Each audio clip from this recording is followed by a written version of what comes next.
ഈ മലമുകളിലെ സൂര്യോദയം കാണുന്നത് 1000 ശിവരാത്രികളുടെ പുണ്യം ലഭിക്കുന്നതിന് തുല്യമാണ്.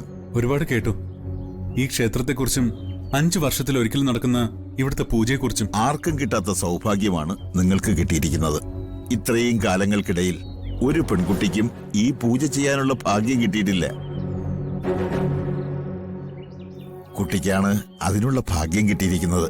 ഇവിടെ പൂജ നടത്തി കുട്ടി എന്താഗ്രഹിച്ചാലും അത് നടന്നിരിക്കും. ഇത്രയ്ക്ക് ഭാഗ്യം ചെയ്തവരാ ഞങ്ങളെന്ന് വിശ്വസിക്കാൻ പറ്റുന്നില്ല. നിങ്ങൾ വെറുതെ ഇവിടെ വന്നു ചേർന്നവരല്ല. ഭഗവാൻ നിങ്ങളെ ഇവിടെ കൊണ്ടുവന്നതാണ്. സുരക്ഷിതമായി നിങ്ങളെ ഈ മലമുകളിൽ എത്തിച്ചത് സാക്ഷാൽ ഭഗവാൻ തന്നെയാണ്.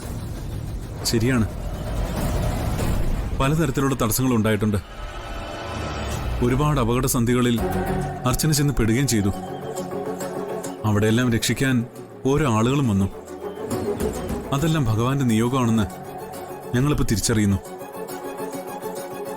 ഒരു കുഞ്ഞിനു വേണ്ടി ഒരുപാട് കാത്തിരുന്നവരാ ഞങ്ങള്. ആ ദുഃഖമൊന്നും ആർക്കും അറിയില്ല. ഒരുപാട് വലിയ ഡോക്ടർമാരുടെ അടുത്ത് പോയി ട്രീറ്റ്മെന്റ് നടത്തി.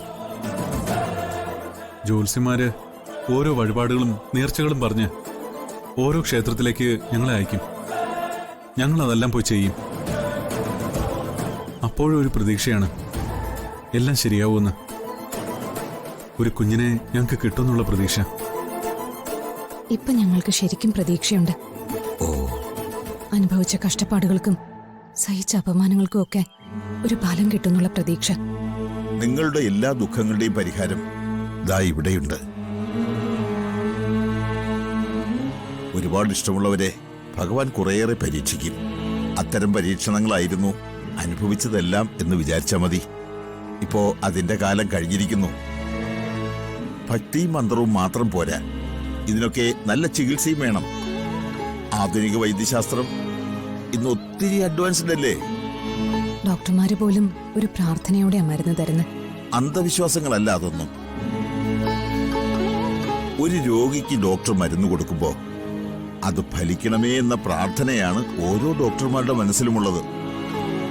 അതുപോലെ തന്നെയാണ് പൂജയും പ്രാർത്ഥനയും എല്ലാം. ഓരോ മന്ത്രങ്ങൾ ജപിച്ച് പൂജ നടത്തുമ്പോഴും ഒരു തവണ പോലും മന്ത്രങ്ങൾ തെറ്റിപ്പോകാതിരിക്കാൻ ഞങ്ങൾ പൂജാരിമാർ പോലും പ്രാർത്ഥിക്കാറുണ്ടല്ലോ.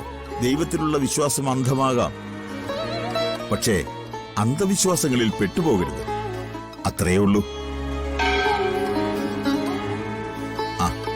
പൂജയ്ക്കുള്ള സമയമായി. വരും. വാർച്ചന.